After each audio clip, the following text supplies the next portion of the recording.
जय शनिदेव। पितृदोष सीरीज़ में आपका एक बार फिर से स्वागत। और हम आज अगला टॉपिक शुरू करें इसके पहले कुछ बातें आपसे। बरगद के पेड़ की बात की मैंने। बरगद का जो पेड़ होता है इस पे भगवान शिव का निवास है। चंद्र, भगवान शिव जो हैं खुद चंद्र हैं। और भगवान शिव जहाँ पर वास करते हों आप देखिए कि वहाँ पे कितनी कृपा होगी। तो इसलिए बरगद के पेड़ की मैंने बात की। और पितृदोष की बात की तो पितृदोष में क्या है कि आपके घर पितर चलकर आते हैं। पितर के पास जो है आपके, उनके पास कोई शरीर नहीं है और उनको किसी न किसी का माध्यम लेना पड़ता है, ट्रांसफॉर्मेशन करनी पड़ती है। जैसे शुक्र के पितृदोष की अगर हम बात करें, जिसकी हम आज बात करेंगे, तो वहाँ पे क्या है कि गाय के रूप में पितर आपके घर में आते हैं और आप पहचान नहीं पाते हैं। आप गाय को कहते हैं चल चल चल आगे चल। पानी तो पिला सकते हैं गाय को, कुछ और नहीं है। माना कि आपके घर में खुद ही खाना नहीं पकता है, पिज़्ज़ा वगैरह बर्गर वगैरह बाहर से आता है और रोटी उतनी ही बनती है जितनी 2 या 3 मेंबर खा सकें, मगर कम से कम पानी तो उनको पिलाइए। और पितृदोष के बारे में एक आज मैं आपको सूत्र दे रहा हूँ जो कि आपके बहुत काम आएगा। जब भी पितृदोष शनि के साथ बनता है, जैसे सूर्य प्लस शनि या शनि के साथ या शनि के कारण बन रहा है, तो ये जो पितृदोष है ये ज़्यादा दूर का नहीं होता है। समझिए कि पिता ने ये काम किए होते हैं या ज़्यादा से ज़्यादा दादा ने, वैसे पिता ही आप मानिए। मगर जब राहु के साथ पितृदोष बनता है तो इसका मतलब है कि ये हमारे बुजुर्गों ने काम किए हैं, दादा परदादा ने काम किए हैं। तो ये दोनों का फ़र्क आपको पता होना चाहिए। और पितृदोष जो है आपने इसको बहुत सीरियसली लेना है, लाइटली मत लीजिए। और ये मत करिए कि आपने एक बार उपाय कर दिया तो हो गया, नहीं, ये कंटिन्यूइंग प्रोसेस है। और पितृदोष में क्या क्या होता है आज हम बात करेंगे शुक्र के पितृदोष की। जो शुक्र का पितृदोष है इसमें मैंने देखा है कि आम तौर पे जितनी पूंजी होती है घर की वो सभी आदमियों की बीमारी पे खर्च हो जाती है। घर में मंगल कार्य नहीं होते, और जब भी मंगल कार्य होता है, जैसे कोई शादी हुई या कोई अच्छा काम हुआ, किसी ना किसी रिश्तेदार की मौत हो जाती है अनफॉर्चुनेटली। और बिना टाइम के पोते की डेथ हो गई या किसी जवान बच्चे की डेथ हो गई, ऐसी चीज़ें आम होती है। घर में जितनी जमा पूंजी होती है सब स्वाहा हो जाती है। तो शुक्र का पितृदोष जो है बहुत ही बड़ा है। अब होता क्यों है और इसके क्या एस्ट्रोलॉजिकल कॉन्सेप्ट्स हैं, ये हम सारी आज हम बात करेंगे। हाउस नंबर 2 और हाउस नंबर 7 में अगर सूर्य या राहु या चंद्र हो तो ये क्या करता है, ये शुक्र के पितृदोष का निर्माण करता है। अब आपके मन में एक बात ज़रूर आएगी कि हाउस नंबर 2 में अगर सूर्य है तो दिस इज़ वेरी गुड, ये तो बहुत अच्छा है। हाउस नंबर 2 में राहु होता है तो राहु जो है यहाँ पे शरारत करता ही नहीं है। हाउस नंबर 2 में चंद्र यहाँ पे ऊंच का है। तो हाउस नंबर 2 में क्या क्या प्रॉब्लम्स आ सकती हैं, हाउस नंबर 2 से क्या प्रॉब्लम्स है। हाउस नंबर 7 तो माना चलो मैरिज का है, हाउस नंबर 7 हमारे जो है पार्टनर का है, हमारी वाइफ का है या वाइफ के लिए पति का है। तो यहाँ तो माना हाउस नंबर 2 में क्या मुश्किलें आ जाती हैं और इसमें जो है आमतौर पे शादी में क्या प्रॉब्लम्स आती हैं, यही हम बात करेंगे। तो हाउस नंबर 2 और हाउस नंबर 7 में शुक्र के दुश्मनों का होना ये एक बहुत बड़ा पितृदोष बनाता है। और इसका उपाय क्या बताया है लाल किताब में। लाल किताब कहती है कि आपने क्या करना है, एक ही दिन में 100 गायों को चारा डालना है। शुक्र और बुध, चारा क्या हो गया, बुध, इसको मिक्स करना है और अपना सूर्य ऊंच का करना है। जो सूर्य आपका वीक हो गया था उसको आपने अच्छा करना है।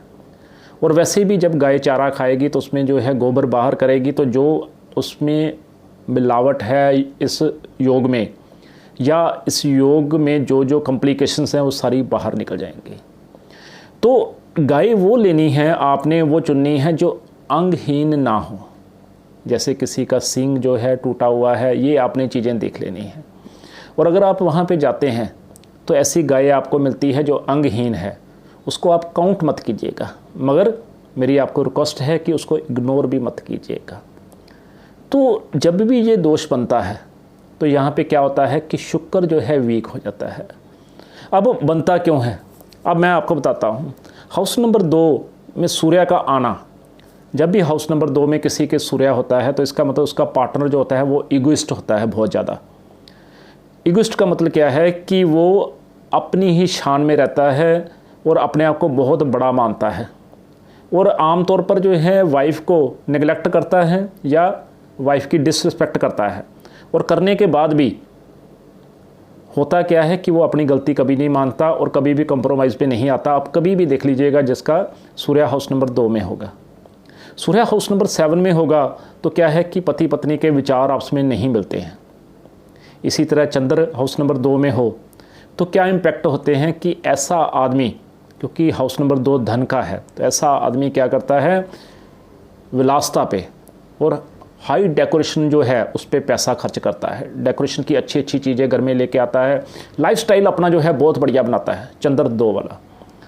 और ऐसे में क्या होता है कि वो अच्छी अच्छी चीज़ों पे, विलासतापूर्ण चीज़ों को खर्च करता हुआ पैसा अपने लाइफस्टाइल को बढ़िया बना के कोशिश करता है कि उसकी वाइफ भी जो है, और वाइफ के लिए हस्बैंड, कि वाइफ जो है वो भी उसकी लाइन पर चले, वो भी उसके अनुसार चले, उसको अपने लाइफस्टाइल में ढालने की कोशिश करता है। मगर मिलता उसको क्या है कि वाइफ इन चीज़ों को अडॉप्ट नहीं करती और उसकी सारी कोशिशें फेल हो जाती है।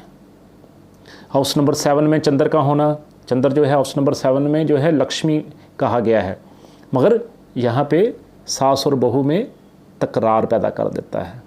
इसी तरह हाउस नंबर 2 में राहु हो तो आपको पता है कि वो बृहस्पति को भी नुकसान पहुँचाने की कोशिश करता है और शुक्र को भी नुकसान पहुँचाने की कोशिश करता है। पत्नी को जो है बीमार रखता है और बृहस्पति पिता को भी अच्छी सेहत नहीं देता है। हाउस नंबर 7 राहु, आपको तो सबको पता है कि ये क्या है कि पार्टनरशिप ब्रेकर है, पार्टनरशिप को तोड़ता है। और हाउस नंबर 7 में जिसके राहु हो तो मैंने देखा है उसको पार्टनरशिप कभी भी फलती नहीं है। जब जब कभी भी उसने पार्टनरशिप करने की कोशिश की हमेशा फेल ही हुआ है। मेरे आसपास कई जो हैं ऐसे लोग हैं जिनको ऐसे जो है आगे मुसीबतें आई हैं। तो हाउस नंबर 2 में मैं बात कर रहा था कि सूर्य का होना या चंद्र का होना मैरिज के लिए कैसे ख़राब है, या पार्टनर के लिए कैसे ख़राब है, या पार्टनरशिप पति पत्नी के लिए कैसे ख़राब है। देखिए, हाउस नंबर 2 जो है हाउस नंबर 7 से 8वें स्थान पे है, 8वां। और जो भी 8वां होता है, लाल किताब क्या एस्ट्रोलॉजिकल साइंस कहती है कि 8वें स्थान पे होना ये उसकी चीज़ों के लिए ख़तरनाक होता है। और हाउस नंबर 2 में सूर्य हो गया, चंद्र हो गया, राहु हो गया, ये किसके लिए डेट्रीमेंटल हैं, पार्टनरशिप के लिए, पति पत्नी के लिए, मैरिज के लिए और आपसी संबंधों के लिए। हाउस नंबर 7 से 8वां हाउस नंबर 2। अब सूर्य जो है हाउस नंबर 2 में बहुत ही अच्छा है, चंद्र भी बहुत अच्छा है और राहु भी यहाँ पे शांत है। सूर्य जो है एडमिनिस्ट्रेशन के लिए और सूर्य वर्क प्लेस के लिए, जो कि आपका काम कार्य का क्षेत्र है, उसके लिए बहुत अच्छा है। इसका कारण क्या है, हाउस नंबर 10 जो कि हमारा कार्य क्षेत्र है, उससे हाउस नंबर 2 5वां है।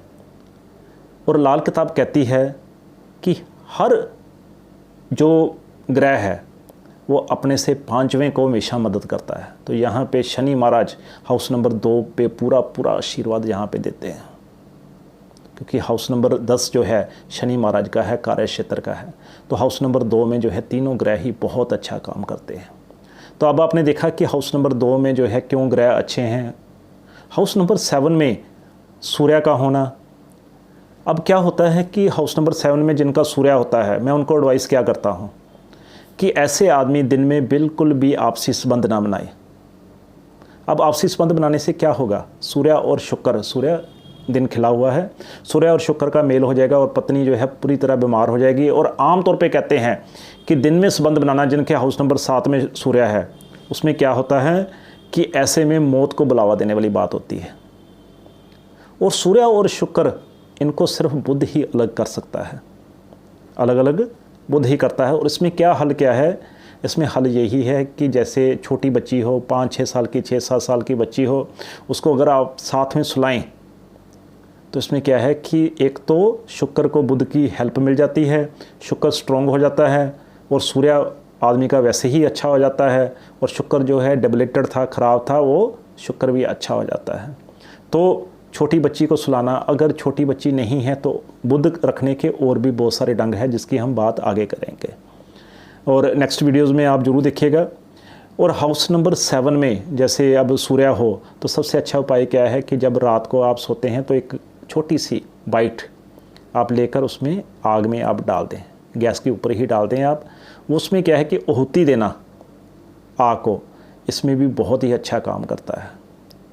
और चारा वाला उपाय जो है वो कैसे करना है, वो जो है आपने सभी रिश्तेदारों से पैसे इकट्ठे करके जितने पैसे इकट्ठे हों उनका चारा ले आएँ। और चारा तो जो है अगर आप 100 रुपये का भी ले आएँ तो भी बहुत होता है, मगर आप देख लें कि 100 गायों के हिसाब से जो है कितना चारा बनेगा तो उस हिसाब से आप पैसे इकट्ठे कर लें, 20 रुपये इकट्ठे कर लें, एक एक आदमी से 25 इकट्ठे कर लें, जैसे भी जो है आपका है वो आप देख लें। और हाउस नंबर 2 और हाउस नंबर 7 में सूर्य, चंद्र, राहु का होना ये एक पितर दोष जो है निर्माण कर गया है। इसमें क्या है कि आपको सबसे पहले ये सोचना पड़ेगा कि ऐसा हुआ क्यों। दोस्तों, जब भी कोई ग्रह किसी हाउस में आता है तो अकारण नहीं आता है, बिना कारण कभी नहीं आता है। आपने पिछले जन्मों में ऐसे कार्य किए होते हैं जिसका फल आपको इस जन्म में मिलता है। और पितर दोष कहता है कि आपने पिछले जन्मों में पत्नी को बुरी तरह सताया है, औरत को बुरी तरह सताया होता है, या मारा पीटा होता है, या हत्या कर दी गई होती है। तो उसका फल जो है उसको इतनी बुरी तरह से अत्याचार किया होता है कि उसका फल इस जन्म में मिलता है। और आमतौर पे आप कई बार देखोगे कि आदमी दुखी होते हैं कि औरतें जो हैं उनको परेशान बड़ी करती हैं, और औरतें भी जो है आमतौर पर दुखी होती हैं। मेरे पास हज़ारों की नहीं लाखों केस ऐसे आते हैं जिसमें कि औरतें जो है दुखी हैं कि पति उनको बड़े परेशान करते हैं। दोस्तों, ये आपके कर्मों का ही फल है जो कि आपको इस जन्म में मिला है। सूर्य जो है हाउस नंबर 2 या सूर्य 7 में ऐसे ही नहीं आ गया। ग्रह जो हैं जब आते हैं तो किसी न किसी चीज़ को इंडिकेट करते हैं। आपने जो है पिछले जन्मों में बड़ी ईगो दिखाई है या आपने अत्याचार किए हैं जिसका परिणाम इस पर मिला है। अब आया है तो उसकी रेमेडी भी कोई होगी। तो रेमेडी सबसे बढ़िया यही है, जब भी शुक्र का जो है पितर दोष हो या शुक्र आपका ख़राब हो रहा हो तो एक छोटा सा उपाय है, परफ्यूम। शुक्रवार वाले दिन सुबह सूर्य निकलने के 1 घंटे के अंदर अंदर आप पत्नी को परफ्यूम गिफ्ट करें। इससे आपका शुक्र जो है बहुत ही अच्छा होगा, शुक्र आपका बलवान हो जाएगा। और अगर पत्नी नहीं है तो आपको पता ही है कि किसको करना है, और अगर दोनों ही नहीं हैं तो फिर तो आपको करने की ज़रूरत ही नहीं है। तो तब क्या है कि अगर दोनों ही नहीं हैं तो गाय को आप पालक भेंट करें, पालक दें आप गाय को, जिससे कि आपका शुक्र जो है बलवान हो। दोस्तों, शुक्र बलवान करने के लिए जब भी मेरे पास लोग आते हैं तो मैं उनको कहता हूं कि आप ऐसा करें, जो पिछले जन्मों में आपसे हुआ उसका प्रायश्चित करें। पत्नी को बाहर घुमाने के लिए लेके जाएं, उसको चाट खिलाएं उसको, और उसको अच्छे अच्छे कपड़े लेके दें, सूट वगैरह लेके दें आप। इससे क्या है कि आपका शुक्र जो है अच्छा हो जाएगा। उसके साथ अच्छे संबंध बनाएं ताकि ये जो आपको कष्ट आया है वो अगले जन्मों तक आपके ना जाए। अब हाउस नंबर 2 में, हाउस नंबर 7 के तो हमारे पास 100 इलाज हैं। हाउस नंबर 7 में चंद्र है, उसके हमारे पास तरीके हैं। हाउस नंबर 7 में राहु है। हाउस नंबर 2 में क्या करें कि जिससे हमारा शुक्र जो है अच्छा हो जाए, तो इसके सबसे अच्छा यही है कि आप शनि महाराज को हाउस नंबर 2 में शिफ्ट करें, जिससे कि शुक्र को बल मिले।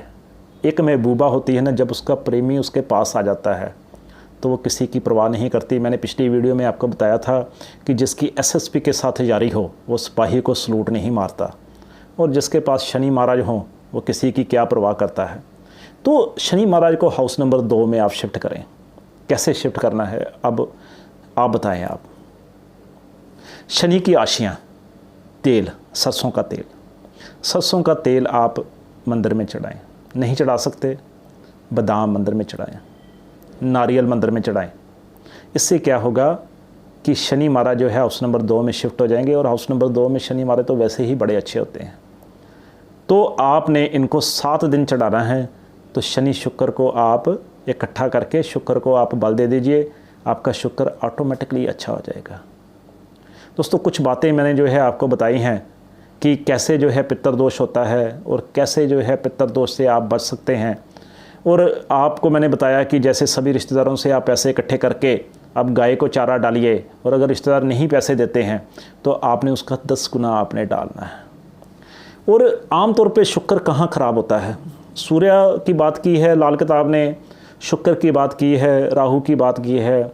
मैं कहता हूँ कि ज़्यादा जो है शुक्र को ख़राब करता है, हालांकि आप दोस्त समझते होंगे, मैं कहता हूँ ज़्यादा ख़राब करता है मंगल ख़राब करता है।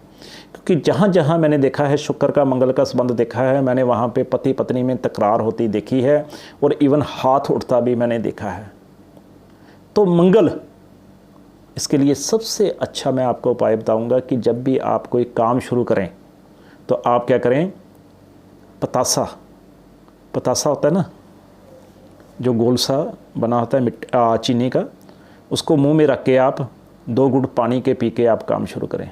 और हाउस नंबर 7 में अगर आपके राहु है तो सबसे अच्छा तरीका कि राहु क्या है, राहु जो है फॉरेनर है। आप अपनी पत्नी के नाम पे इंपोर्ट एक्सपोर्ट का काम शुरू करिए। और दोस्तों सच बताता हूँ आपको, मैं सही बताता हूँ कि इससे अच्छी रेमेडी आपको नहीं मिल सकती। हाउस नंबर 7 राहु क्या है, फॉरेनर, फॉरेन का काम। और यहाँ पे आपको मैं बड़ी एक इंटरेस्टिंग बात बता दूँ कि निर्माण कैसे होता है पितृदोष का। अगर सूर्य से पितृदोष का निर्माण हो रहा है तो इसका मतलब है कि जो पत्नी को प्रताड़ित किया गया है वो आपके पिताजी द्वारा प्रताड़ित किया गया है। और अगर चंद्र से जो है पितृदोष का निर्माण हो रहा है तो इसका मतलब है कि आपकी माता जी ने प्रताड़ित किया है, मदर से प्रताड़ित हुए हैं।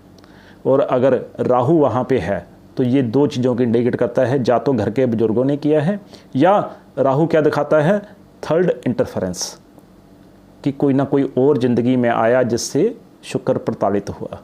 तो दोस्तों एस्ट्रोलॉजिकल जो है ये ऐसे नहीं है साइंस, इसके डीप में जाना पड़ता है और इसमें आप बहुत सारी चीज़ें सीखेंगे। आप मुझे जो भी कमेंट करते हैं मैं एक एक कमेंट का जवाब देता हूं। आप में से कोई भी मुझे कह सकता है कि आपने मेरे कमेंट का जवाब नहीं दिया। हाँ, अगर कोई date of birth time place ही डालना शुरू कर दे तो वो तो मैं नहीं, मगर जो लोगों के सबके लोगों के भले के लिए है मैं उसके एक एक कमेंट का जवाब देता हूँ। तो आपके कमेंट्स वेलकम है दोस्तों। वीडियोज़ को ज़्यादा से ज़्यादा शेयर करें। जब तक आप शेयर करते रहेंगे तब तक मैं आपके साथ हूँ। जब मैं देखूँगा कि आपका इंटरेस्ट कम हो गया तो मैं भी आपको जय शनिदेव कह दूंगा। तो दोस्तों आज की रात्रि के लिए जय शनिदेव। मगर जाते जाते एक टिप, शुक्र अपना अच्छा करने के लिए पिंक शर्ट जरूर डालिए आप, इससे आपका शुक्र अच्छा होगा। और फिरोजा शुक्र को सबसे अच्छा करता है दोस्तों। जिसका शुक्र अच्छा हो गया उसको और कुछ नहीं चाहिए, क्योंकि शुक्र क्या है, हीरा, और बृहस्पति क्या है, गोल्ड। और हीरा दोस्तों गोल्ड से कहीं ज़्यादा महंगा होता है। ये मेरे दिल की बातें हैं, आप कहिए आपको कैसी लगी। धन्यवाद। जय शनिदेव।